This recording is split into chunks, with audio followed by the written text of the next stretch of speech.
Hello students, in this video lecture we are going to study about circular queue. Now circular queue is one variant of my normal queue. We can say it as in linear queue, right? So as you know, what is queue? Queue is a one kind of data structure that follows FIFO form, right? FIFO, that means first in first out. That means whatever element that is coming first, right, that is the element to be removed first, right? So like an example we have already seen in the last lecture, that in example we can see it like a queue at a railway station, right? So the person who comes first will get the ticket first and is out of the queue, right? So that is my first in first out, right? And that I can say that is my normal queue, or I can define it as a linear queue,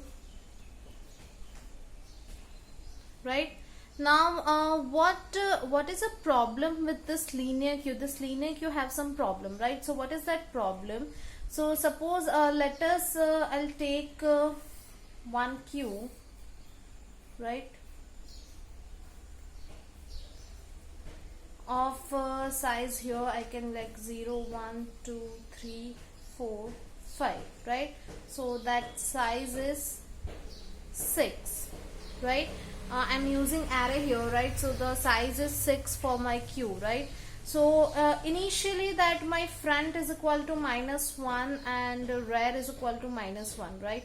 Now if I insert any element, right, suppose let us take 3, right? I'm inserting 3. That means my front will point to the 0, and as well as my rear will point to the 0, right? That means this -1 will become 0, right? If I add one more element, right, so let us say 5, right? So now my rear will point to 1, right? Now I'm inserting more elements, right? 4 6 7 3, right? So right now my rear will point to the 5 and my front will point to the 0, right? And as you can see here, I'm having the size 6 and I have already inserted the 6 elements, so there is no space in my queue, right? So my queue is full because as per my condition of my linear queue, that for the overflow I'm having the condition that size -1, right? What we check, that if my rear is equal to size -1, then I can say that my queue is full, right? Now if I delete any element, right? So as you know that in a queue, deletion takes place from front end and insertion takes place from this end. So this is my rear, right? I'll mention it over here. So that is, insertion can be take place by the rear end, right? And deletion, that is from the front end. Now if I delete any element, that means I'm deleting this 3, right? So like I'm having this is my blank, then 5 4 6 7 and 3, right? So my rear is pointing to this 5 and my front will point to this 1. Now as you can see that I am having space over here, right? I'm having one space over here, and here my rear is pointing to the size -1, right? So according to my linear queue algorithm, this condition is satisfied. That means it will show that there is an overflow, right? That means it will show that queue is full, right? But as you can see here there is a vacant space, right? If I delete more elements, suppose if I delete this and this as well, right? So suppose I'm having this, so 0 1 2 3 4 and a 5, right? So I'm having this 3 over here my front is here my rear is also here, right? So as you can see that there is only one element in my queue, though it will display like queue is full. Why? Because according to my linear queue condition, that condition is rear is equal to size -1. So that condition is always satisfying because we are checking rear only, we are not checking front, right? So here I am having a lot of space, then also I am not able to insert a data. right? So that is the basic problem we are facing with this linear cube, right? So to solve this problem, we thought of the circular cube, right? Now what is this circular cube? We are just, what we are doing, that insertion is done from the rear end only, right? So we are just combining, like we are just joining these two parts, right? This, I'm just joining these two parts. So if you are joining this two parts, so it will become a circle, right? So like if I say like this, so here I am having 0, 1, 2, 3, 4 and 5, right? Now as you can see here that I am having this 3 at my 5th position, so I can say here, right? Now my front is also here, my rear is also here, right? So now I can go forward, my front rear can go forward and again come to 0, right? Here my rear is going forward, right? So it will go forward and come to again 0, so I can make a use of all this vacant space, right? So that is the basic concept of this circular cube, right? That if I am having a extra space, so I can make a use of that space, right? So this if we are having a circle, so we can rotate the things and we can come over the indexes again and again, right? So that is the concept of circular cube, right? Now if we see the algorithm for insertion, so we are having this algorithm for insertion in a circular cube. Now our first thing that we are having, that checking for overflow, right? We need to check for the overflow, right? Now in my basic cube, what we are having in basic cube, we are having the condition that for overflow we are having this common condition that rear is equal to size minus 1. That is my basic condition, right? But here as you can see that in this scenario rear is equal to size minus 1, then also I am able to insert the elements, right? So I can say that my queue is not full, right? So for the overflow condition we need to think beyond this, right?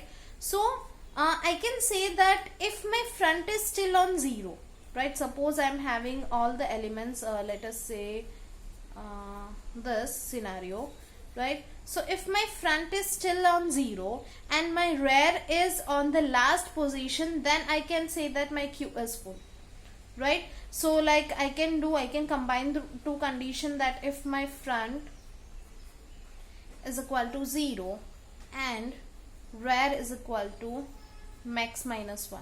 Now one condition, why and here? Because if this two condition occurs at the same time, then and only then I am able to say that my queue is full, right? So here the same thing I am having, that if front is equal to 0 and rear is equal to max minus 1, max that is I can say size, right? Then I can say that my queue is full, right? Now what other condition we are having, that suppose let us say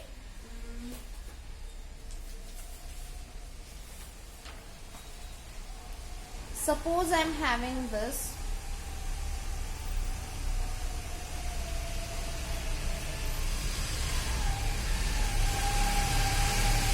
so 0, 1, 2, 3, 4, 0, 1, 2, 3, 4, 5 and 6, that means size is 7, right? Now if I insert any element, right? So let us say I am inserting 5. So now my front is here and my rear is also here. Now I am inserting 3, 7, 4, right? So like my rear is here and still my front is here, right? Now if I delete some element, right? So suppose I am deleting this 5 and 3, right? So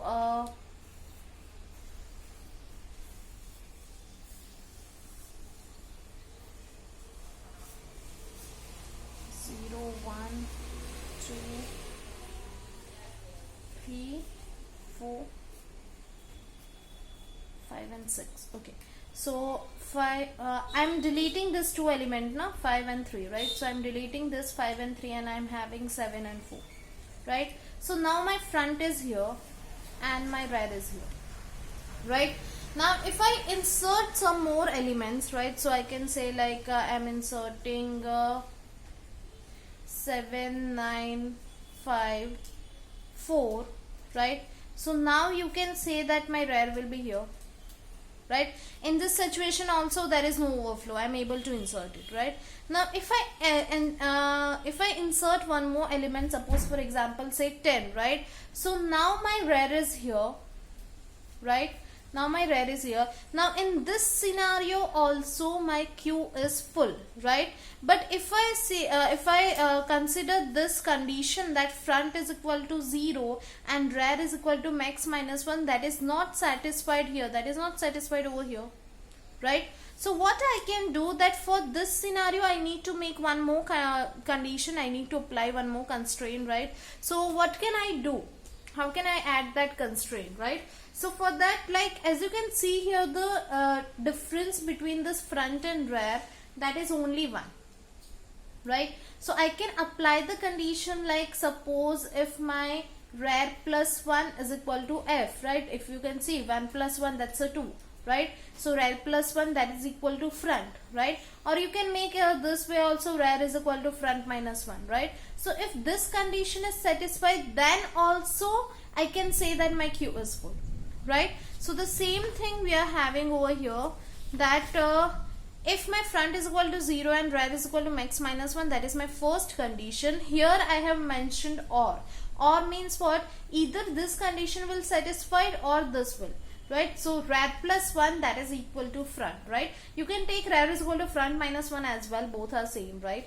Then you need to print that Q is full. That means I can say that my Q is full, there is an overflow, right? So I should return from here, there is no need to go to the further step, right? I should return from here, right? So it will just generate an error kind of thing that your Q is full and you are not able to insert more elements, right?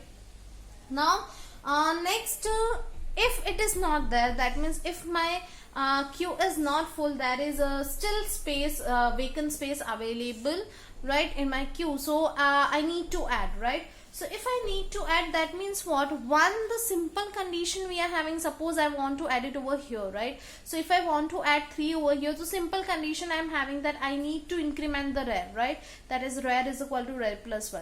That is my normal scenario, that I can enter this rear over here, right? So rear is equal to rear plus 1, right? So this one is the simple scenario, right? Now the second, what I can do, that suppose initially my Q is empty, right? Initially my Q is empty. For example, let us take this.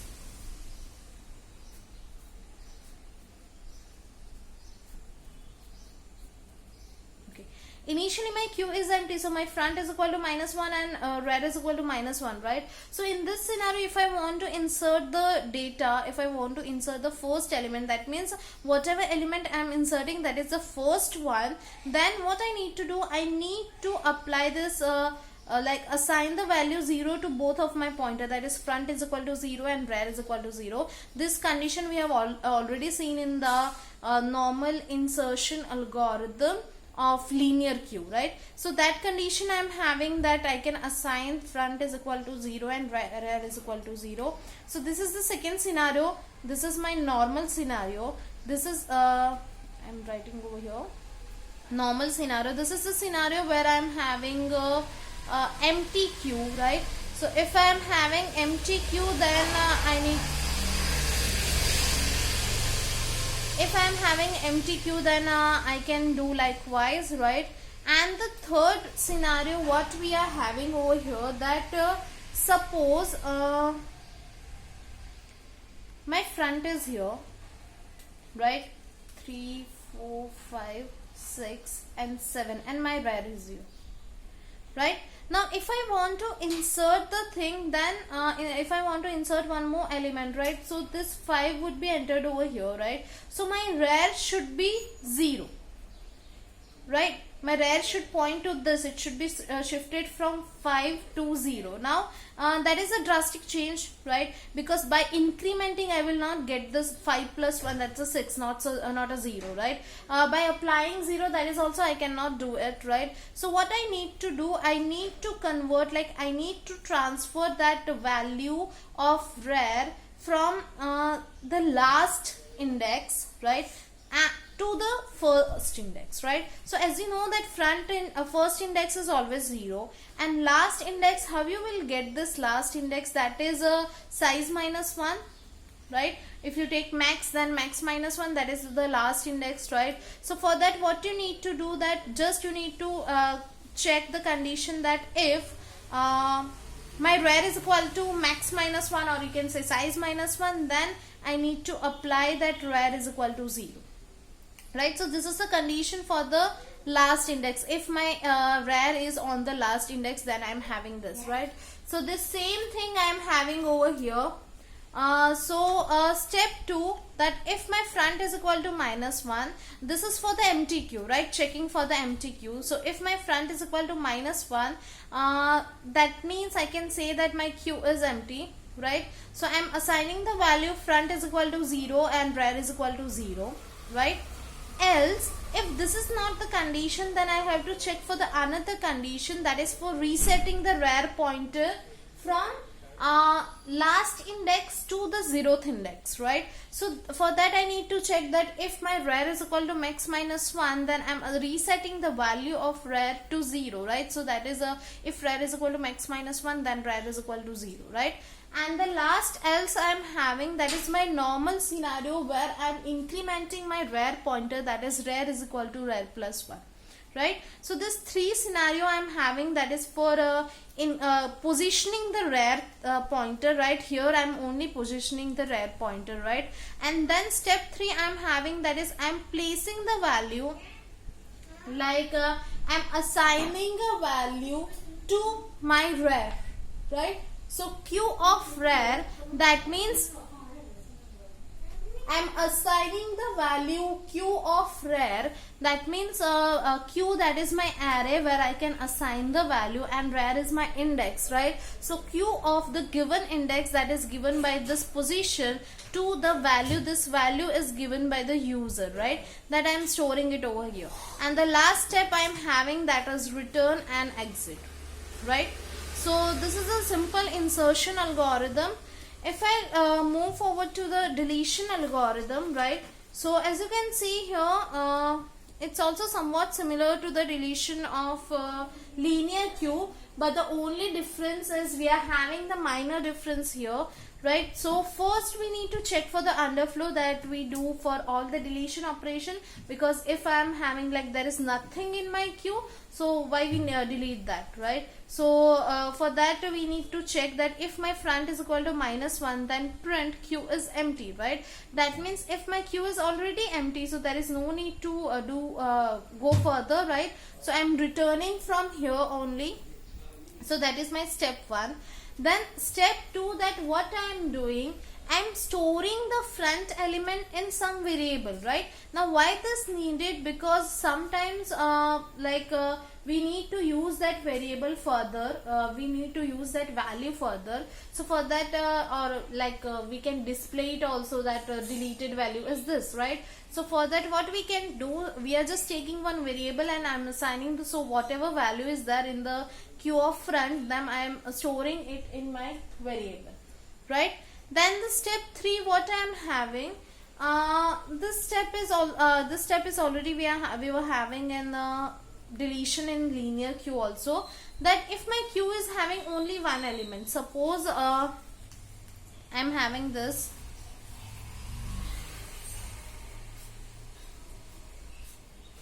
so 0 1 2 3 4 and 5, and suppose I'm having only one element over here, so my front is also pointing to 0 and my rear is also pointing to 0, right? So if I go by the normal situation, normal scenario, so in that normal scenario, what we do in normal scenario, we just increment the front, right? So front is equal to front plus 1. But if I increment this, then my front will go to this from 2 to 3, right? And my Q is totally empty, right? So that will not match the condition of empty Q, right? So for that, what I need to do, I need to assign the value front is equal to -1 as well as rear is equal to -1, right? Now how can I get this? So as you can see that if there is only one element, so front and rear will share the same index value, right? So I am just checking it over here that if my front is equal to rear, then that is Q is having only one element, so I'm just assigning a value front is equal to -1 and rear is equal to -1. Else, if now the second scenario, this scenario is same which we have seen in insertion algorithm, but instead of rear we are having front. That suppose I'll show it over here. Okay, 0 1 2 3 and 4, right? Now suppose I'm having this much of element, right? And my rear is here and my front is here, right? Now if I want to delete one element, that means what? This 5 would be deleted and front should be pointed to here, right? But as you can see that here 4 and here I am having 0, right? So it cannot be done by incrementing the thing, it cannot be done by this thing, right? So what I need to do, I need to reset the value of front, right? So for that, what I am checking, that if my front is equal to max -1, or you can say size -1, that is the very last index of my Q, so I should reset it to the 0 index, right? So the same thing I'm having, that else if front is equal to max -1, then reset the front pointer. So I'm just doing it front is equal to 0, right? And this one is the last scenario, that is my normal scenario, that we need to increment the front, right? So I can say that front is equal to front plus 1, right? And here my if there is end of if, right? And the last step is exit or return, right? So this is these are the simple algorithms of insertion and deletion and in circular queue, and it's quite easy. Just you need to understand the concept. Once the concept is clear, then everything is quite clear, right? So I hope you understand this. Thank you.